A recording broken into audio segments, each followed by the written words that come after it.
Hello, my beautiful friends. I am Laurel, Bleadon-Maffei with Illuminating Souls, welcoming you to this episode of Sleepy Bedtime Blessings, a podcast designed to help you rest, relax, and fall asleep, all while deepening in your connection with your beautiful team of angels who love you so. If we're meeting for the first time, I am an angelic practitioner, a spiritual teacher, and an encourager of souls. And I do this through one-on-one angel sessions, soul mentoring, and a variety of classes designed to inspire your spirit. But for now, the angels and we are here to help you come into a beautiful state of rest. This podcast is an unlikely mashup of two of my favorite forms of self-care: connecting with the angels and listening to sleep podcasts.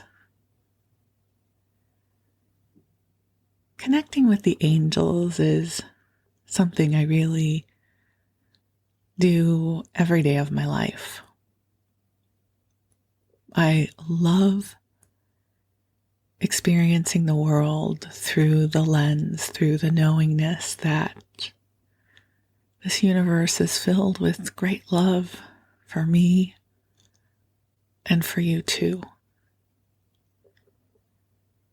And that when we connect with the angels, we get even more of that divine love flowing to us because the angels meet us where we are. To connect with the angels, we don't have to become something more than we are. We don't have to reach a high peak of consciousness. We can simply say, hey angels, send me a sign, help me remember who I am. And the angels love being invited forward. And then the other self-care tool that I use every single night is listening to a sleep podcast. I love, love, love the ritual of getting ready for bed. And I curl up in bed and I cozy on up. And I put in my earbuds and I pick an episode of a podcast to listen to. And it is my love of both of these forms of self-care that Sleepy Bedtime Blessings has been born. This is my 87th episode. It's remarkable. And I love the sanctuary we co-create together. This is a sweet and loving space for you. And as I was getting ready to record this broadcast, I could feel these beautiful, calming and soothing waves of energy flowing in from the angels. These frequencies are very compatible with our sleep state. So I want to invite you to get comfortable in your body and to snuggle on in, cozy on up. Or if you're listening during the daytime and you're not planning on going to sleep, then just take a big breath in to your beautiful body temple. And with your permission, the angels will bring their energy more closely to you. And I absolutely love the ritual of calling the angels in, even though they are already here. But I invite you to open your heart as I ask them to join us. As we take a deep breath in, calling ourselves forward into the heart of God. And beautiful angels on high, I invite you to join us here. And even as I speak these words, I am aware that you are inviting us to meet you in this beautiful place of divine sanctuary. And angels, I thank you for the invitation to this sacred gathering of light. I ask that you clear our energy fields through the heart of God, clearing away anything that does not belong to us, anything that no longer serves. And angels, I ask that you send blessings of love to each of our beloveds listening to this message. And dear ones, just take a nice deep breath in. And if you happen to be hearing any ambient noise, just let it go. For some reason, right now, my neighborhood is a little bit noisy, but it will soon get quieter. And imagine, if you will, allow it to be so that the angels, your beautiful team of angels who love you so, they are bringing calming and soothing, loving energy to you. Sometimes I find it easier to picture this as a soft pink light. And so just imagine the space you're in being filled with this beautiful pink light that has been calibrated just for you. You see, your angels and God, they know where you are in your life at this exact breath. They know what is in your heart. They know what is in your consciousness. And they are here to help love and support you. So just allow a wave of calming and soothing energy to pour across your body. Allow this attunement to also calm your nervous system, your thoughts, your emotions,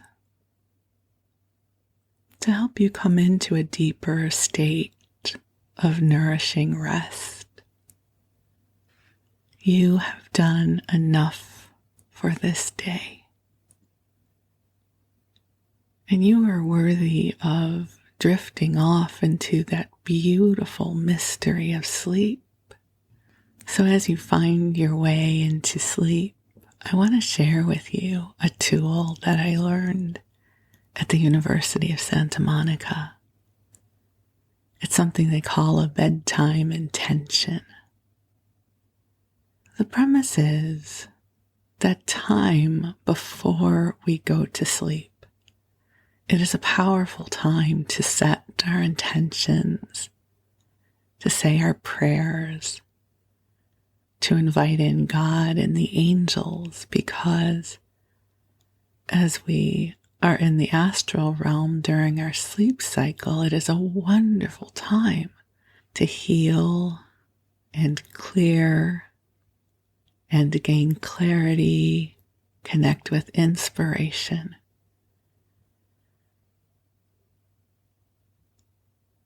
And so what it can look or feel like is just before you're ready to drift off, you launch your prayer. And it might sound something like this. God and angels, I ask that as I sleep,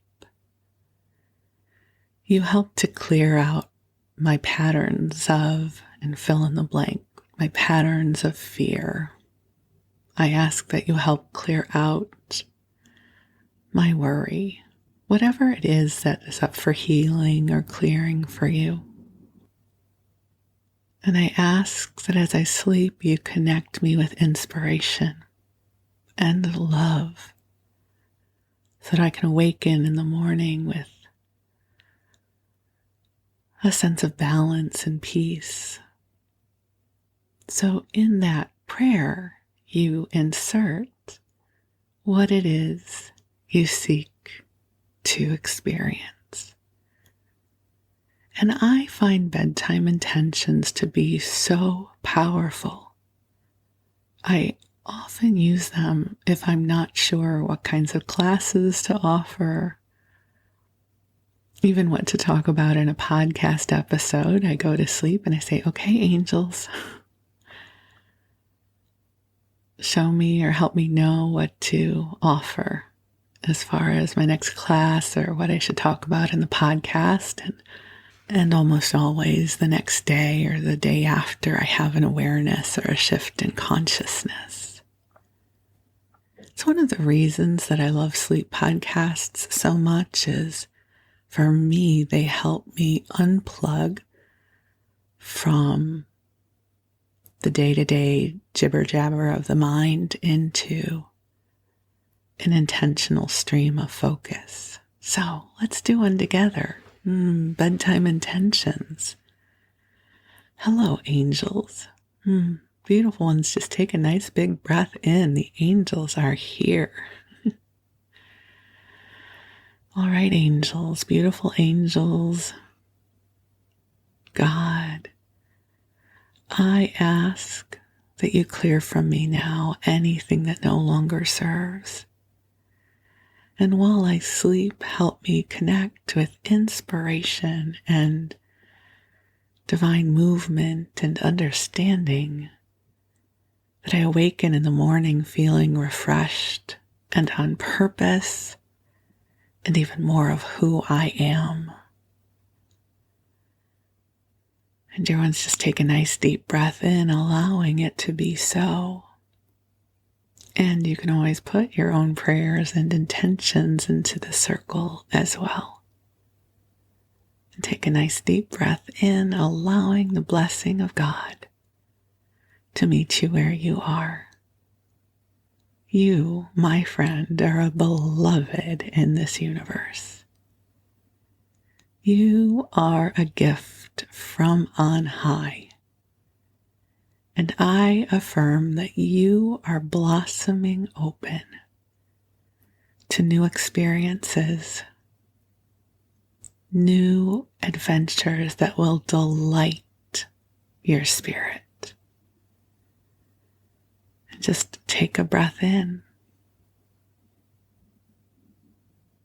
You know, prayers can sometimes be about solving problems, but prayers can also be about opening to the beauty, the adventure, the love, the inspiration of this world.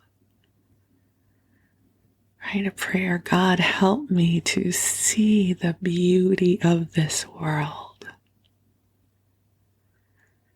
God, help me to live a life that feels on purpose, filled with authentic fulfillment and happiness. God, help me to infuse even more love into this world. God, help me live my way into beautiful, brighter tomorrows. And just take a nice deep breath in, allowing your angels to love you. And so you can drift off whenever you're ready. If you're still wide awake, it's no worry. We're going to be together for about an hour. And if for some reason you're still wide awake at the end of the episode, good news, there are 86 other episodes that you can listen to. So the angels and I are here. We're going to keep you company. We're going to be a loving and soothing presence for you as you rest. This world is filled with so much love for you, and this podcast is but one portal through which this love flows. So breathe in love. Remember to let your body receive this love too.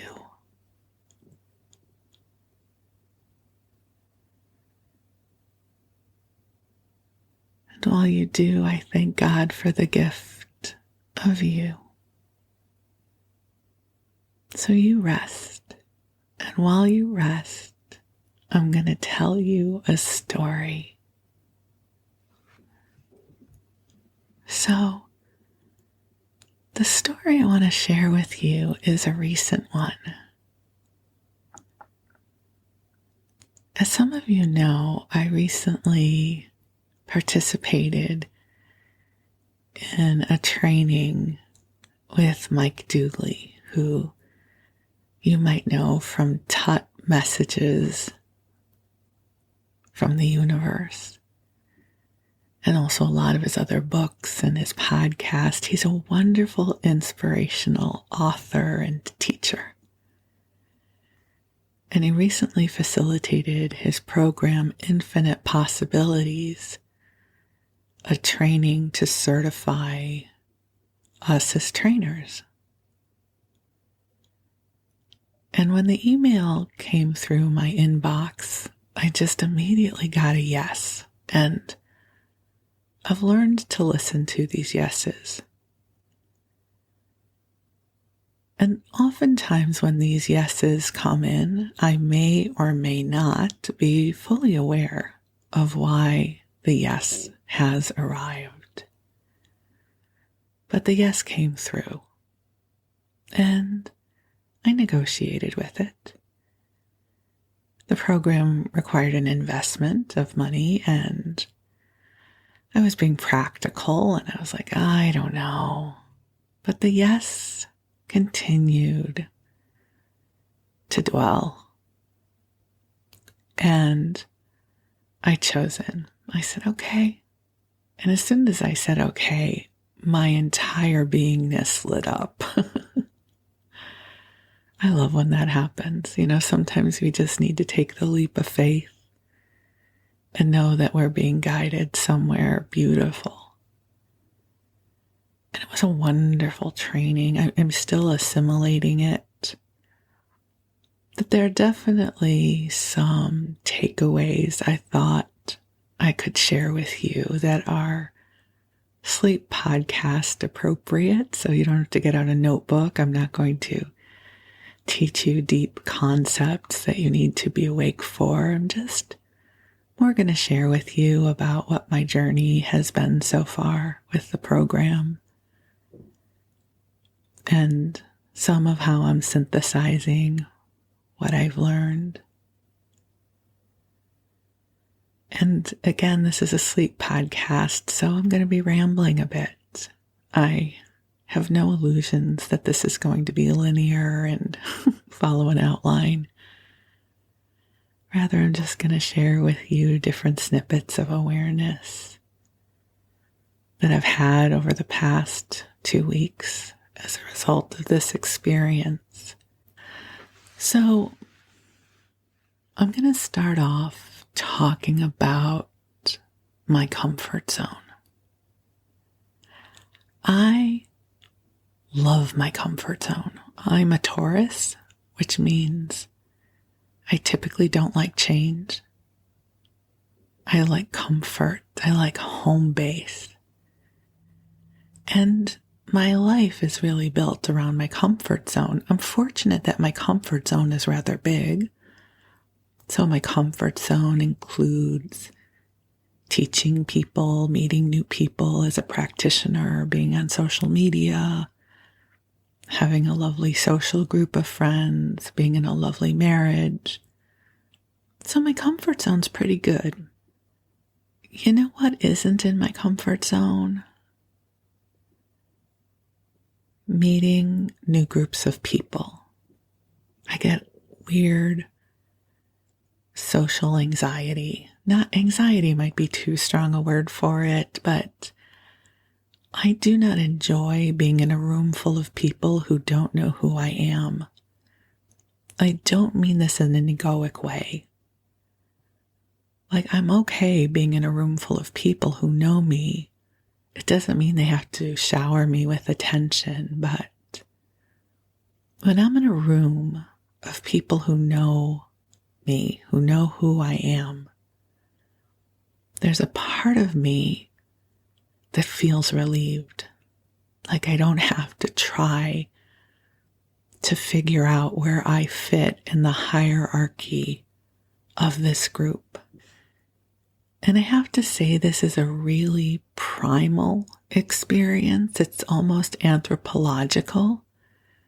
You know, if you think of a wolf pack, how each wolf knows their place within the pack, that's almost how it feels for me. So when I enter a room, even if it's a virtual room of all brand new people, I feel a little wonky. It's like, who am I in this room? So entering into this beautiful virtual community, I think there might have been 200 of us in the virtual room. I'm fortunate my friend Helen also joined, so I knew one person in the room, and we texted each other all of the weekend.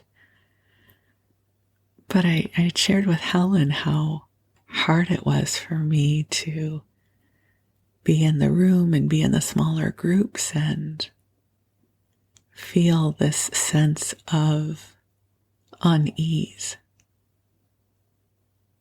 Like, how are people going to see me? Am I fitting in? It's so old. I can't even tell you when I think it really showed up for me in my life. I think I must have been in 5th or 6th grade when I first painfully became aware of this social hierarchy, anxiousness that I embody. Okay, who do I fit in with? Am I in with the cool kids? Am I not in with the cool kids? Do these people know who I am? Are they going to want to get to know me? It's so interesting how it shows up. I'm 60 years old, and just when I think I'm done with this, it shows up again. And I sit there and I am so gentle with my inner child. And I'm like, honey, it's okay. So I share this with you, not because it made it a bad experience. I had a wonderful time at the training. I just share it with you because I know those of you who know me and have taken classes with me, you may perceive me as very confident and I get along well with people and I'm gregarious, and all of those things are true. And I also am someone who feels unsettled going into these kinds of new social experiences. So if you're uncomfortable with those things, me too. Me too. But you know what? We have to go into them in order to expand our bubbles. Every time I have gone into a group like this, uncomfortable, at some point, my comfort level expands, and all of a sudden, this group is part of my subset of comfort. So I just want to tell you that. If there's some big adventure or something, some group you're thinking of joining and you're uncomfortable joining because all of your old social anxiety comes up, I think that's just a part of our anthropological makeup, and just go through it anyways and let your comfort bubble expand, because there are new adventures waiting for you on the other side. So that's the first thing I want to reflect to you, is I was feeling kind of off kilter because I'm used to, especially over the past 3 years, as the pandemic, I only spend time in environments that I'm comfortable in. So when I teach a Zoom class or on the phone with a friend, I know who I am there. I know my role. I know I am there. I know how I fit into the puzzle, and that's comfort for me. So when I go into this new environment, the energy's different and all new people, I'm a little wonky. And that's okay, because often walking through those kinds of gateways lead to the most amazing adventures. So Mike is a wonderful teacher. The whole program was well produced. Mike took us through the Infinite Possibilities workbook and shared with us the main concepts of the program. And then there were other speakers, and the way the program works is if you attend all of the presentations, you then become an Infinite Possibilities certified trainer. And then once you teach your first class, 6 people for 6 hours, you become what's known as a trailblazer, which means you have taught your first class and will be teaching more.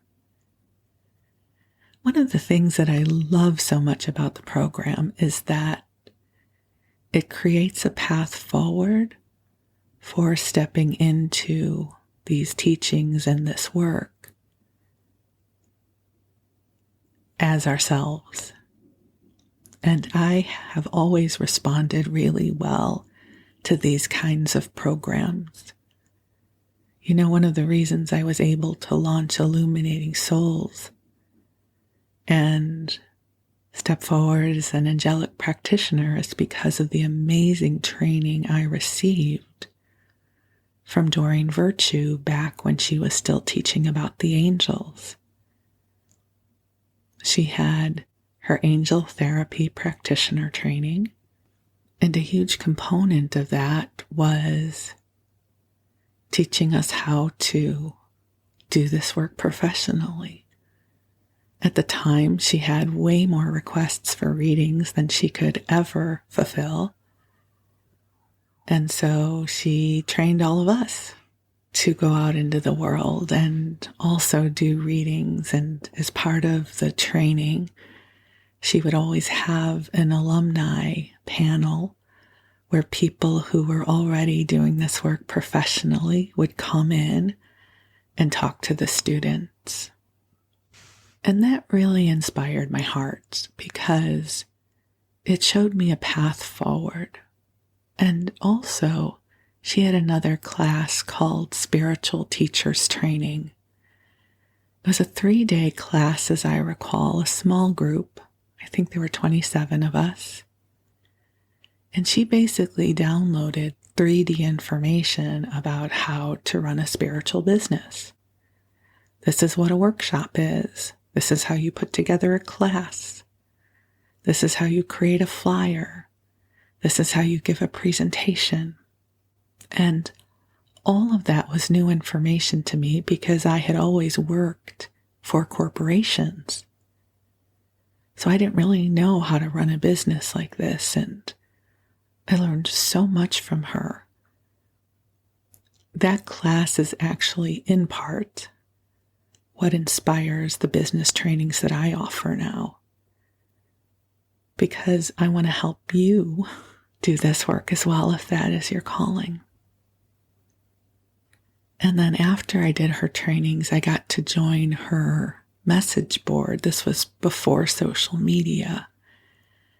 And at the time that I joined the message board, the alumni group was very active, and people were very generous in mentoring the new practitioners. So when I went to my first metaphysical fair, I asked people for ideas on how to set up the booth, and all these different people responded and sent me suggestions and pictures. And so I learned not only from Doreen as a teacher, but I learned from the community. And it really gave me my wings in stepping forward with my own business. Now, just as an aside, if you're just hearing about Doreen Virtue right now and you're thinking, oh, I'm going to go look her up. She taught Laurel. I want to learn more about her. Don't do it. She has taken a 180-degree turn, and she now is an evangelical Christian, and she has completely revoked, walked back, rescinded all of her earlier teachings. And so she is on a very biblical path now. So if you love the idea of the angels and metaphysics and you go visit her, it may feel very confusing to you. So I just can reflect to you who she was to me as a teacher back in the day. I also learned so much similarly, but not as focused, from the University of Santa Monica. So I've always been someone who really thrives when I am a part of a beautiful, active, inspired community. And that was something that really drew me into infinite possibilities. I don't know about you, but the last few years have been different. It's not that I haven't found inspiration. Certainly I have. But I certainly haven't found a group that I could throw in with that would provide me with some of the social, emotional, and business nourishment that I was seeking. I don't know if any of you are familiar with human design. It's a fascinating modality. It's a blend of, I think, astrology and I Ching and some other things. It's channeled. One of the things is, and just so you know, if you do human design, please forgive me because I'm going to do a terrible job of describing it. So just know I recognize that right away. But with human design, there are 6 archetypes or personality types. And again, this is all based on your birth date and place and time. And mine is what is called a projector. And a projector is someone that, I don't know, the best way I would describe it, it's like when it comes to creation, we don't necessarily have our own pilot light. Like, I'm not a great self-starter. I don't know that I have the best archetype to be a solo entrepreneur.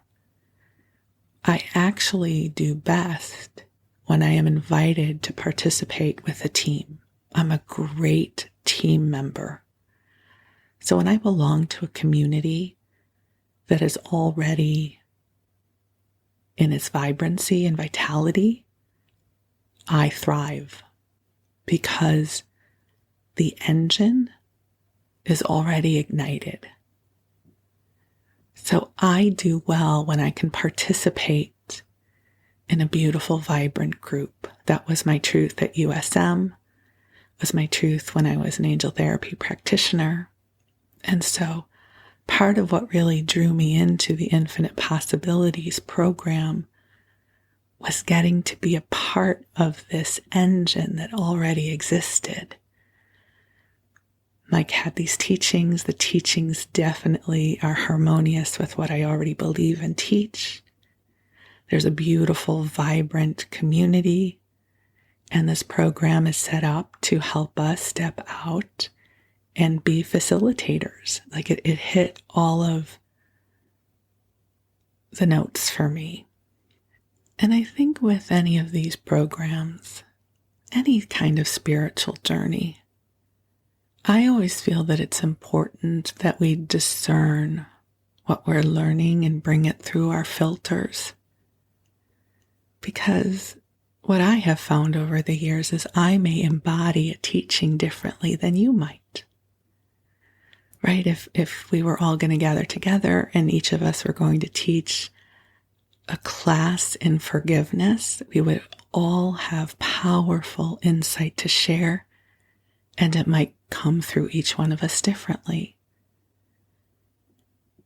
And also I will share that if you're someone who regularly listens to this podcast, you likely have explored many of the themes and infinite possibilities already.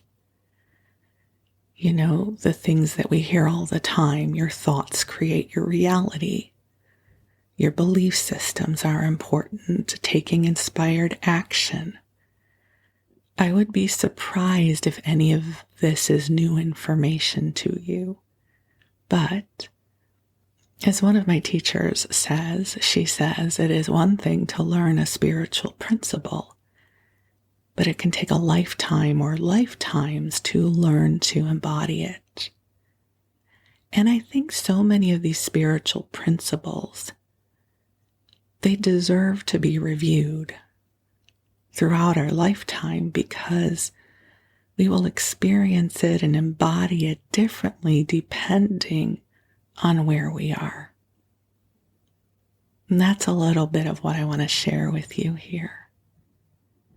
So one of the teachings, one of the primary focal points of infinite possibilities is what Mike writes as thoughts become things.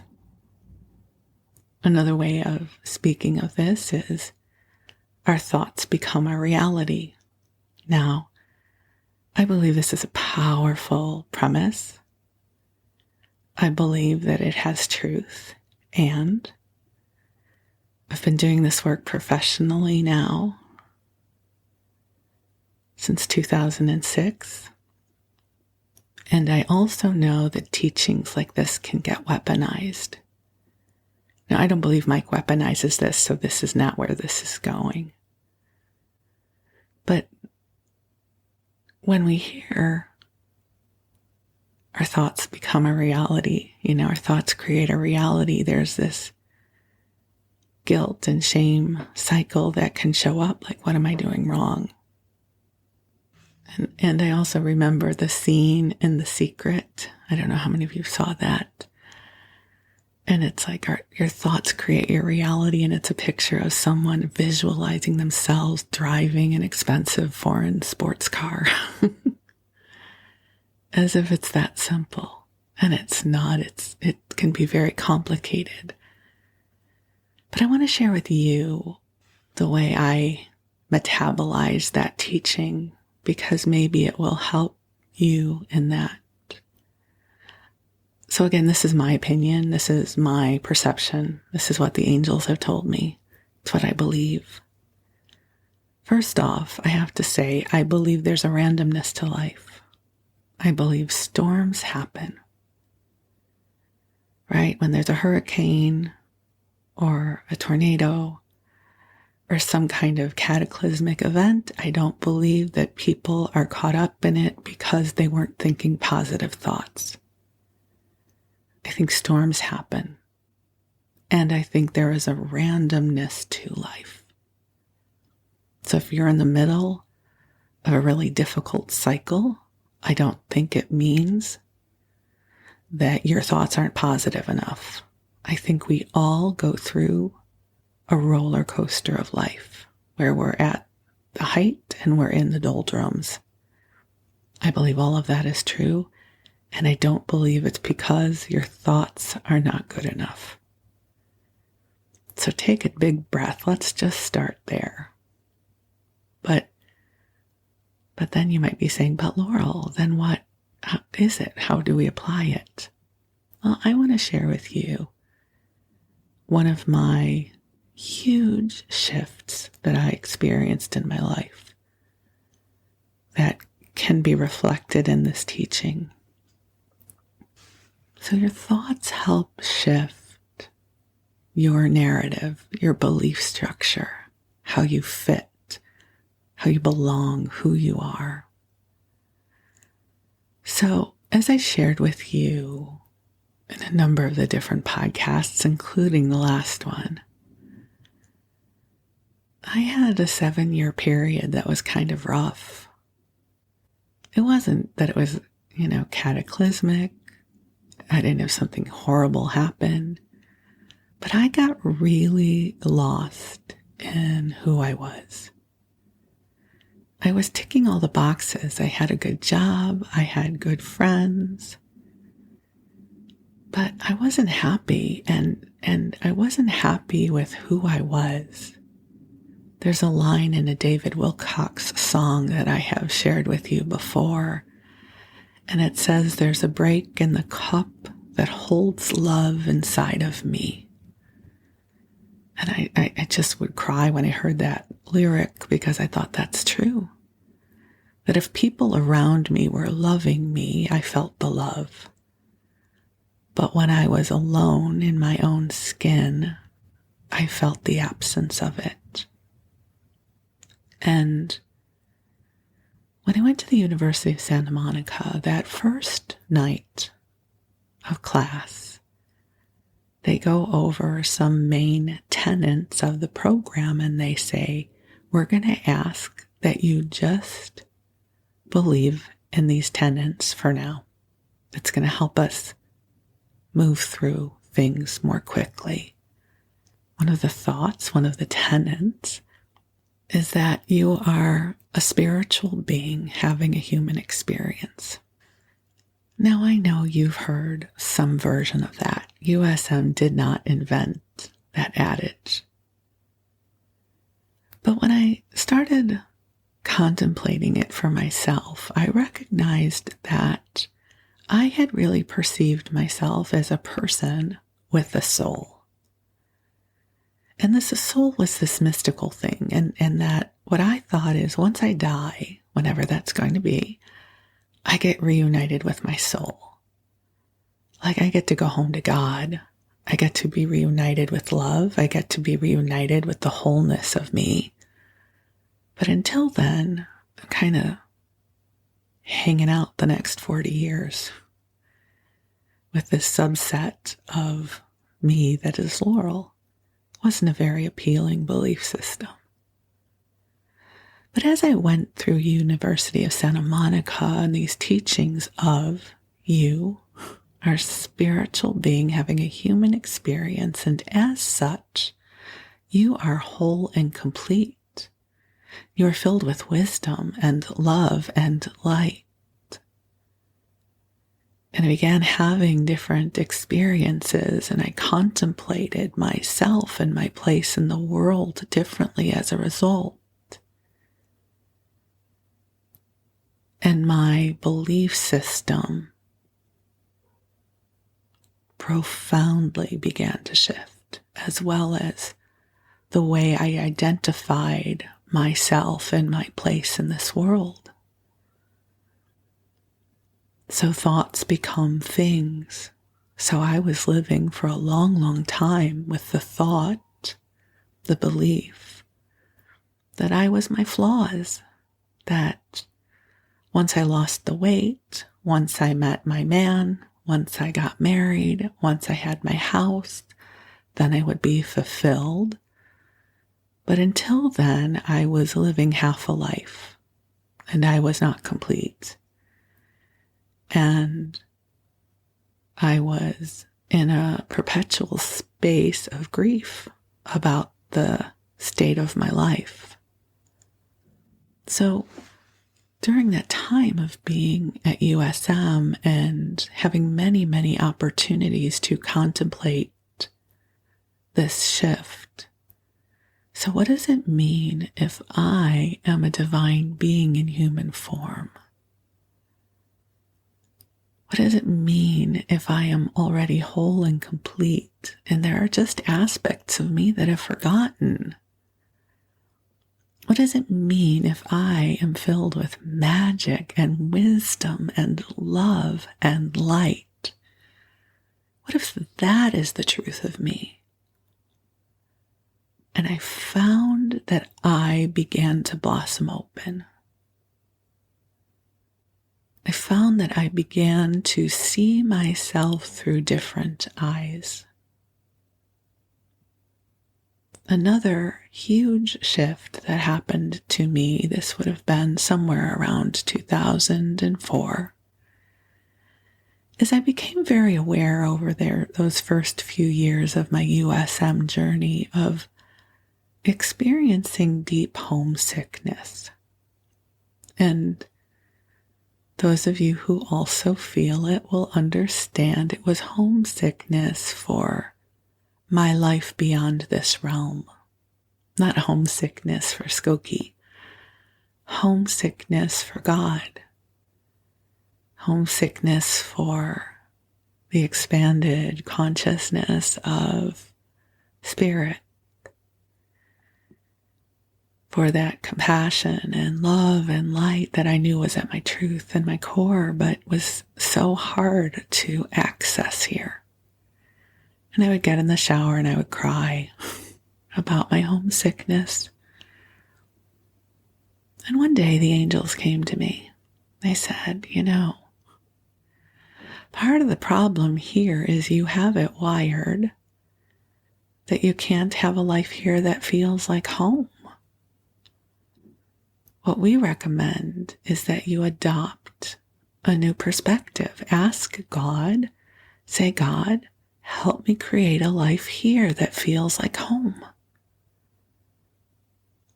I thought, well, that's smart. Well, okay, I'll try.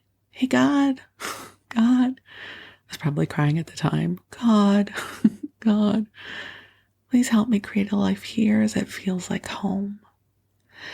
And so then whenever I would feel the homesickness, I would convert that to a prayer of, God, help me create a life here that feels like home. And I don't want to fill you with false hope that the next day I felt like I was home. It took time because we're in a linear realm and sometimes these shifts take time.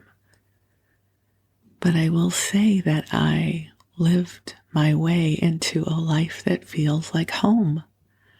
And I rarely get homesick anymore.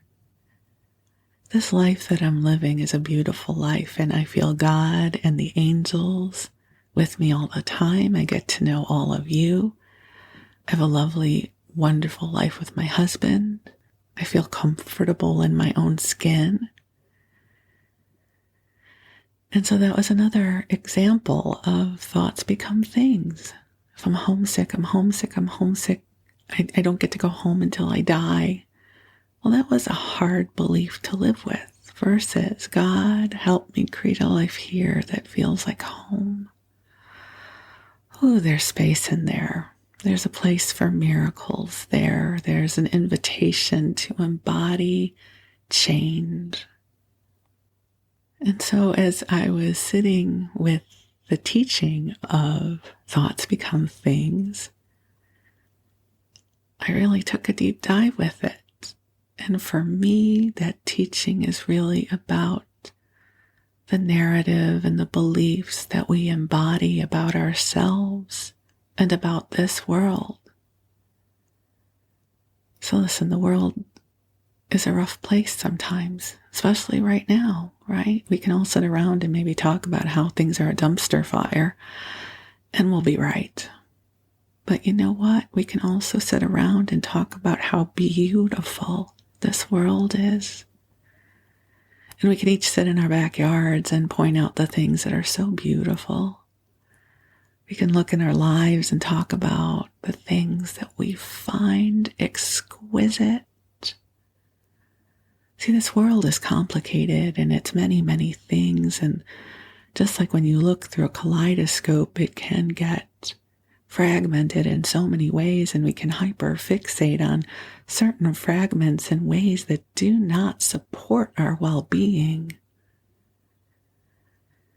And what I love so much about Infinite Possibilities, the program, is it's an invitation to take that deep, big breath in and say, okay, I am going to carve out some time and space to explore how I am holding for my journey in consciousness. What stories, what narratives have I been telling about my life and about the world? And what am I guided to upgrade and update? And that's one of the things I love so much about these teachings. And it's why I'm so clear on it's really important how we approach it. I don't ever want to teach these in any kind of way that would cause you to weaponize them against yourself, right? Listen, there are dreams that every single one of us have been holding in our hearts for a long time that may or may not have come true. I have mine. It's a story for another day. And I could look at these things and think, what are my hidden beliefs and why is it not happening? But you know what? There's certain things in life we just make peace with. It is what it is. Start here, when you start a board game. Start here. And I look for the things over which I do have influence, which I do have dominion over. I look for the low-hanging fruit. I look for the things that inspire my heart.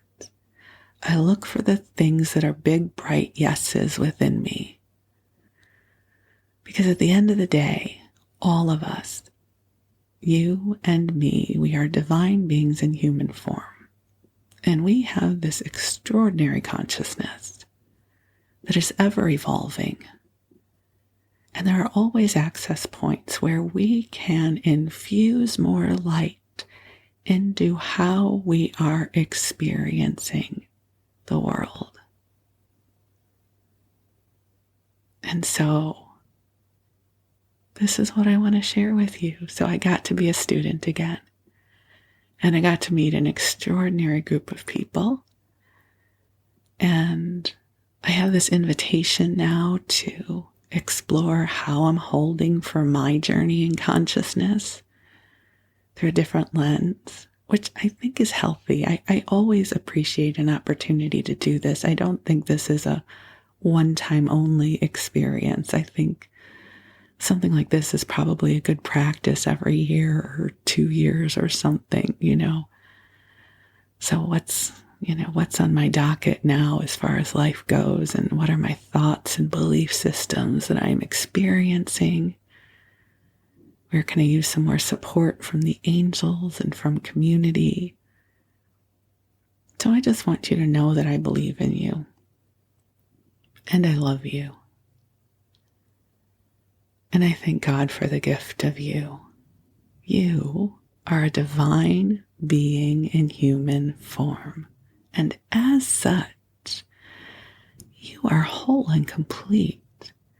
You are filled with the wisdom of the ages. You are a source of divine love in this world. And the world is better because you are here. And if it resonates for you, I affirm that God is helping you create a life here that feels like home for you, where you are loved and supported, you feel fulfilled, and you are feeling on purpose in a way that delights your spirit. So I am holding you in prayer, I am holding you in joy, and I am holding you in love.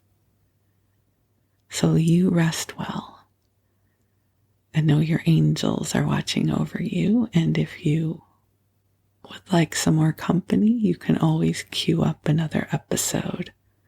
But for now, the angels and I bid you sweet dreams. We'll speak soon. I love you and thank you for being you.